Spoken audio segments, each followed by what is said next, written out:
The Whispering Shadows. Deep in the heart of the Appalachian Mountains lies a forgotten town named Hollow Creek. Once a thriving mining settlement, it had been abandoned for over a century after a series of tragic accidents. According to local legend, the town was cursed after the miners uncovered something deep beneath the earth that should have remained buried. For years, Hollow Creek remained undisturbed until a group of friends seeking adventure decided to explore it. The group consisted of Tom, Lisa, Mike, and Emily. They had heard the stories of the haunted town, but dismissed them as old wives' tales. Equipped with flashlights, cameras, and a sense of curiosity, they set out to uncover the truth behind the legend. As they arrived at the town, they were greeted by an unsettling silence. The wooden buildings were decayed and covered in moss, and the roads were overgrown with weeds. The air was thick with the scent of damp earth and rotting wood. The sun was setting, casting long shadows that seemed to dance across the deserted streets. The group decided to start their exploration at the old mining office, which still stood at the edge of town. The door creaked open as they entered the dusty building. Old maps and mining equipment were scattered across the floor, and the walls were lined with faded photographs of stern-faced miners. As they looked around, Tom noticed an old newspaper clipping pinned to the wall. It read, "Disaster strikes Hollow Creek mine. 20 miners lost after cave-in." The cave-in is what supposedly triggered the curse, Lisa said, her voice echoing in the empty room. They say the miners' spirits never left. Mike scoffed. Ghosts? Really? It's just a bunch of superstitions. Let's check out the mine and put this nonsense to rest. They made their way to the entrance of the mine, which was a gaping black hole in the side of a hill.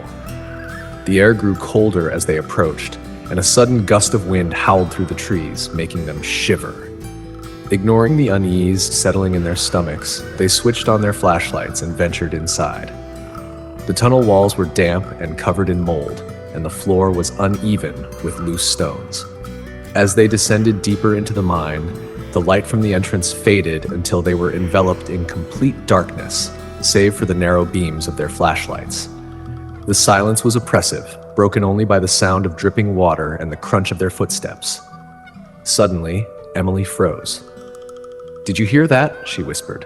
The others stopped and listened. At first, there was nothing but the distant sound of water dripping. Then they heard it, a faint whispering, like the murmurs of a distant crowd. The voices were too low to make out any words, but they were undeniably there. Lisa's face paled. "It's just the wind," she said, trying to convince herself as much as the others. But the whispers grew louder, seeming to come from all around them. The air grew thick, making it harder to breathe. The shadows cast by their flashlights seemed to twist and move on their own, flickering at the edges of their vision. "We should leave," Tom said, his voice strained. "This doesn't feel right." Mike, stubborn as ever, shook his head. "We came this far. We're not leaving until we reach the bottom." Reluctantly, the group pressed on, the whispering growing louder with each step. As they rounded a bend, they came upon a large chamber. In the center of the room stood an old elevator shaft leading down into the lower levels of the mine. The wooden frame was rotting, and the steel cables hung loosely, swaying gently as if touched by unseen hands. Without warning, the whispering stopped, replaced by a deafening silence. The sudden quiet was unnerving, and they could feel eyes watching them from the shadows. Emily shone her flashlight toward the walls, and her breath caught in her throat. Scrawled in the dirt as if scratched by fingernails were the words, "Leave now, or join us forever." Before they could react, the elevator suddenly creaked to life, the gears groaning as the platform began to rise slowly from the depths below. The group stepped back in horror as the platform emerged, revealing what was on it.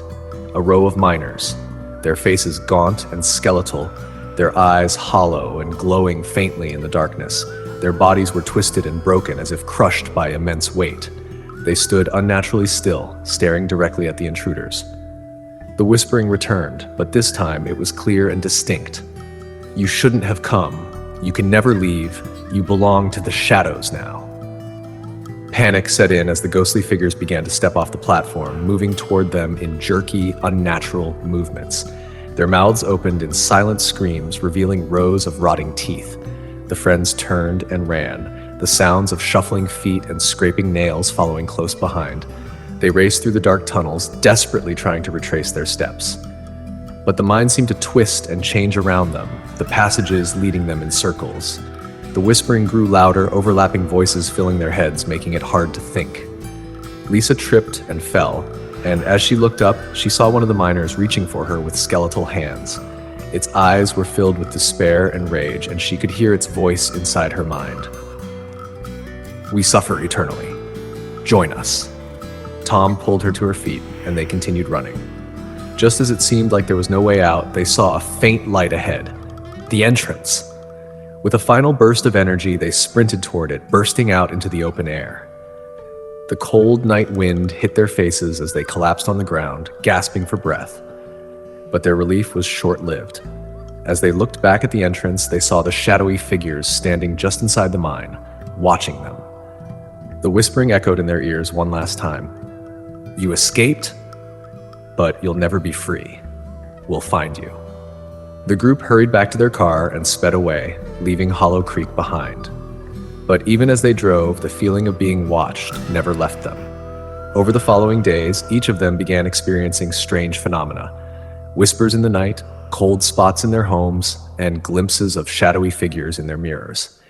It became clear that the spirits of Hollow Creek had followed them, and the curse had latched onto them. One by one, they began to disappear. First, it was Mike, who vanished without a trace after claiming he could hear the voices calling him back. Then Lisa and Tom, who were last seen wandering into the woods near the town, as if in a trance. Emily was the last. She was found in her home, clutching a note with a single word scratched into it: trapped. The town of Hollow Creek remains abandoned to this day, but those who pass by say they can still hear the faint whispering carried on the wind, and they warn travelers never to stop near the old mine, for the shadows are always waiting, hungry for more souls to drag into their cursed depths. This story highlights the chilling consequences of disturbing a place where the dead do not rest peacefully. Sometimes those who seek answers to dark mysteries find themselves becoming part of the very horrors they hope to uncover.